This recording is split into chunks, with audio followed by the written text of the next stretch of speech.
Okay, Sally fans, don't get mad at me. Don't be upset. Let's calm down. I know this video might trigger some of you guys just because of your love for Skip Holtz, but I want you to hear me out. Like this is good. I think this is going to be a good thing. This is going to be a good episode. So, let's discuss what's going on in the landscape of college football. There is a lot that happened over the past weekend in terms of coaches being fired. That includes my Penn State Nittany Lions firing James Franklin, which God, that happened. Thank you, thank you.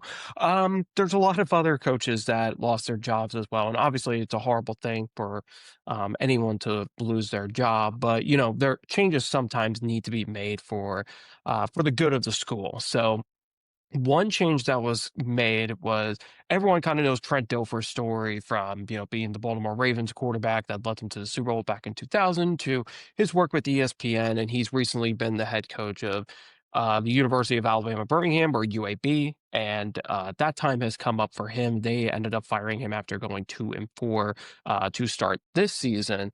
So now with a job opening in Birmingham, you know, if you follow the UFL, you follow, the Stallions and Skip Holtz and that story, it's very easy to understand how you could connect the two together. That, Skip Holtz would actually be a great fit for UAB. He would be able to help that school out and kind of, fix the trend that's been going on there with there's been a lot of losing seasons in UAB. I didn't, when I was looking through the numbers of all the records that they've had over the last 20 years or so, not a ton of success, not a ton of success. So they definitely need somebody that can come in there, know how to win and kind of rebuild the program from scratch. And honestly, there wouldn't be a better person that could do that than Skip Holtz. I mean, he just went through that with the Birmingham Stallions back in 2022, where he kind of had to build up this team that had no players, no coaches, and he was able to build three straight championship teams out of it from 2022 to 2024. Then even last year, they made the postseason, they lost, but this has been a franchise that's been very successful. And in fact, I think a lot of people would argue that this is probably the most successful spring football franchise of all time, or at least the most successful alternative football franchise of all time within the United States leagues. So it's very interesting to think, a lot of the talk over the last few years has been, every year that, Holtz has a successful season with the Stallions, wins another championship. The lingering question always comes with any college football job opening. Does Skip Holtz make sense for it? Should he go and, coach them? Should he leave the UFL? It's a tough thing, right? Like there's two sides of the story. So the UFL, the pitches for them, they may not get paid as much as a typical coach in at the college or professional level, particularly in college at the Division 1 level. But coaches don't have to work 365 days a year. That it's not that grueling of a job. There's going to be a lot of long hours and stuff like that when the season happens, when training camp is around. But that's really only from like February through June, July, and then they're pretty much good to go. Like they're done for the year. So, outside of maybe having a couple meetings a week and just making sure they're staying on top of player transactions and, making signings during the off season. But this is not as grueling of a coaching job as, a typical college, a college job or NFL job. You're working 365 days a year. You're working probably 16, 20-hour days, just grinding away. So, I mean, it's a much less stressful job in the UFL than it is in the NFL and college. But the flip side is the money. I mean, let's be honest. The reality is these UFL coaches are not getting paid as much as a college coach or an NFL coach. So that kind of brought me to having some curiosity on how much Trent Dilfer was actually getting paid. And this is the guy that had zero head coaching experience going into UAB. And from what I saw, he was making about $1.2 million a year off his salary. And his buyout, he's owed $4.1 million from UAB. So I mean, for somebody who had minimum to no coaching experience, I mean, I know he had, I think he did some work with like, more, the trainings with the quarterback and stuff like that. I know he's done stuff like that, but for someone with very minimum coaching experience, that's pretty good money. I mean, that's more than double what UFL coaches get. And the reality is like, is UAB going to end up paying their next coach, that type of money?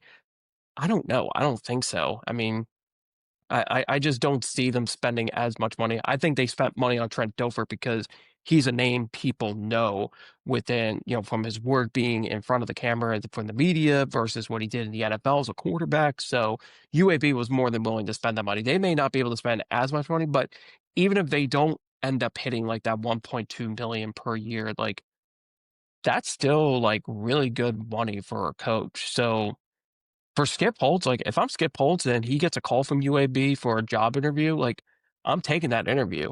And for him, I would go all out to get that job. I mean, why wouldn't you?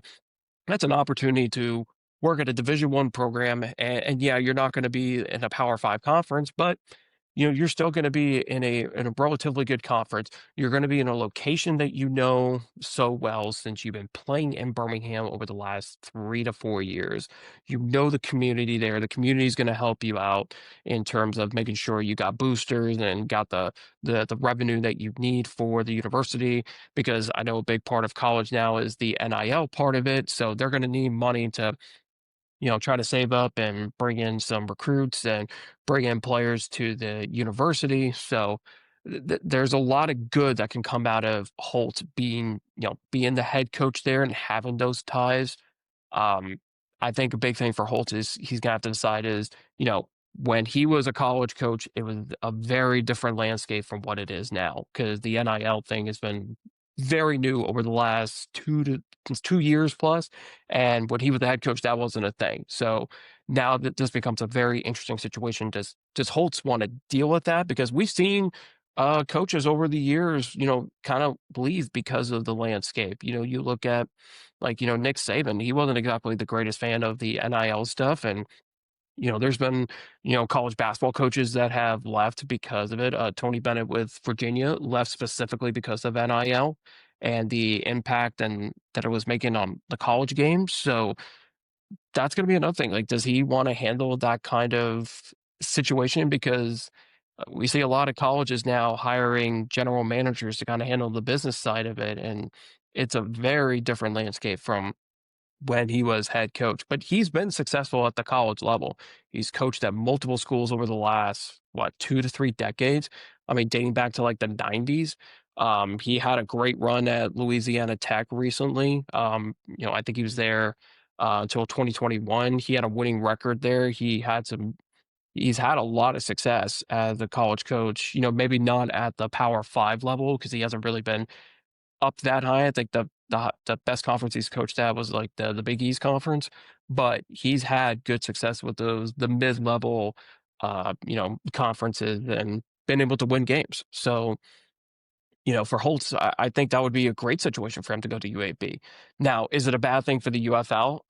Yeah, yeah, that would be a massive hit to the UFL just because he's by far the best coach that league has ever had, and he's been the best coach that spring football's had over maybe ever. Like he's had so much success with what he's done with spring football that yeah, it would be devastating. But I think we need to have the mindset of how we have with the players. And every time a player goes from the UFL to the NFL and have success, like the Brandon Aubreys and the Cavante Turpins, and we get so excited for them because that's a really good look for the UFL to have players that get promoted.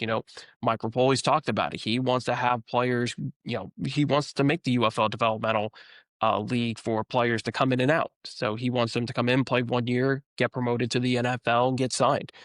Should be the same thing with coaches. I mean, we should have the same mindset that, I mean, if Skip Holtz would end up getting interviewed and took the UAB job, what a great story that is for the UFL that this guy went from coaching and winning championships to moving up and, coaching at the Division I level. That's a great story. I mean, Reggie Barlow, we just saw it last year. What a story for him. He went from having success with the Defenders to getting a job at Tennessee State.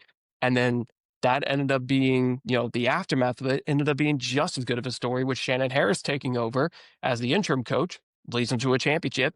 Now he's not the interim coach anymore. Like we really should be seeing the UFL for, like, if we're going to celebrate the players that leave and, move up in the NFL, we should do the exact same thing for the coaches. So yes, it would be devastating for the UFL to lose Skip Holtz. It would hurt the Stallions, no doubt, because Skip Holtz is the one thing he's really good at is keeping his teams disciplined. They're very smart. Even when they make mistakes, they keep their heads in the game. Like he knows how to handle the players well. And we've seen that over the last 3 to 4 years, and he's had a lot of success doing it. But ultimately, if he moves up, like, I think that's just as good of a story for the UFL, if not better. At the end of the day, the UFL is going to find other talent. They're going to find other coaches that could step in and be with, could do what Skip Holtz did.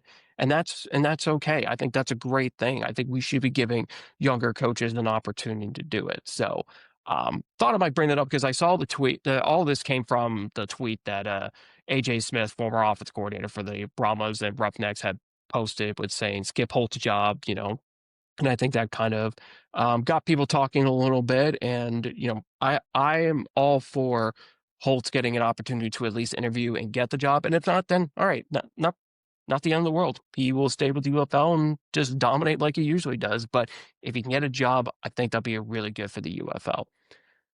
So thanks for watching, guys. Like, subscribe, comment. Let me know what you think. Do you think Skip Holtz would be good for the UAB job? Should he take the job, or should he stay in the UFL and, stick with the more condensed schedule versus the 365-day grind that it would be with UAB? Let me know your thoughts. Thanks a lot, guys, and I will talk to you soon. Thank you. Thanks for watching. Don't forget to like, subscribe, and share.